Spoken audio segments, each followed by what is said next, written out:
How to ping in Valorant. So first, you just simply need to open up your settings. So once you're on your settings, go to controls, then go to communication, and just simply find the pings tab or the ping section.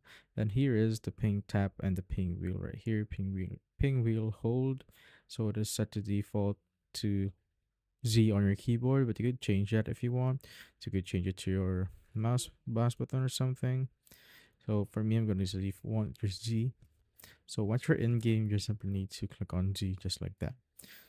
As you can see, when you ping something, you also see the meters or how far it is. So that can be useful when you're doing lineups or something, or flashes like KO flashes.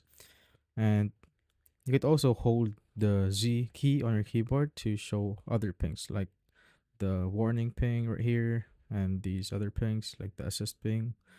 So what you need to do is just hover your mouse to that particular ping and release the Z key on your keyboard to use that ping right there. So you don't need to click anything, you just simply need to click Z on your keyboard, hover to the side that you want to use the ping of. So let's say I want to use this ping, then just simply release your Z key, and that's basically it.